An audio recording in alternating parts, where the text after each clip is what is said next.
Hi everyone. A couple months ago, I put out a video on ways you can use Google Sheets with distance learning or even in the classroom so that students can do a variety of activities on their computer and you as the teacher can get a copy of that. And they can use Google Sheets for things like graphing and area, perimeter, making nets of 3D objects, and so forth. But I have been using Google Sheets lately to work on making a classroom layout where my students' desks are spread 2 meters apart to encourage them to be social distancing and to be safe, and as well as keeping my desk 2 meters apart as well. So the first thing you're going to need to do is to know the measurements of your classroom and to know the measurements of the furniture in your classroom. I'll show you mine in just a second here. And then you will get your Google Sheets ready by doing the resizing tool that I showed in my previous video. But if you need a quick refresher, you highlight everything that you want resized, you right click on it, and I've actually added another 24 columns, I believe, maybe 23 columns, and then you go resize columns, and then I did 21 because the rows are 21 pixels. So I've decided that each square represents 25 centimeters squared, and I'm not going to spend time explaining how much space my classroom has, but I did measure it and I did make this to scale. So below, I've made all my furniture as well using the merge, the border, and the fill tool. So here I've got desks, and just to make sure I understand the orientation, I've done the lighter color for the seat of the desk and the darker color for the top of the desk. So I went around and measured my desks before schools closed for the summer, and I have these to scale for elementary school for Division 2. These are the size of the desks we have. They are 50 centimeters by 75 centimeters. So again, my squares represent 25 centimeters. That is 2 squares by 3 squares, and so forth with the rest of my furniture.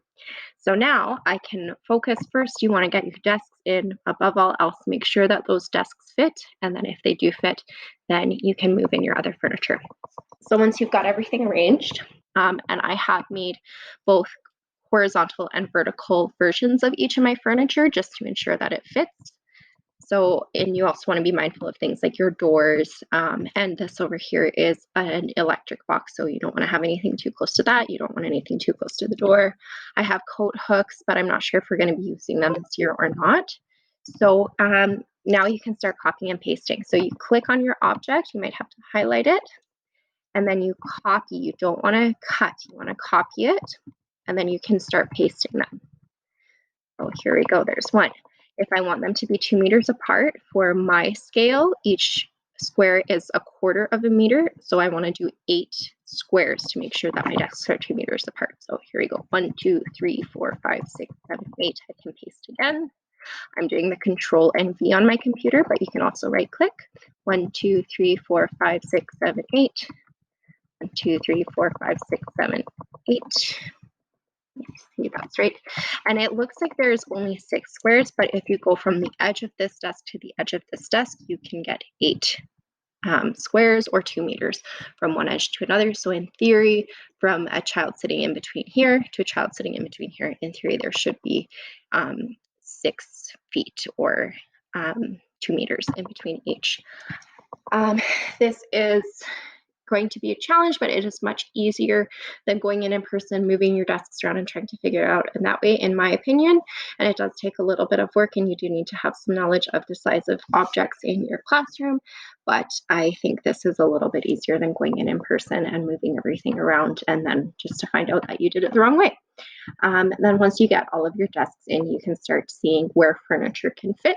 And of course, you do need to be mindful of not having it so that kids are blocked off and can't see the board and things like that.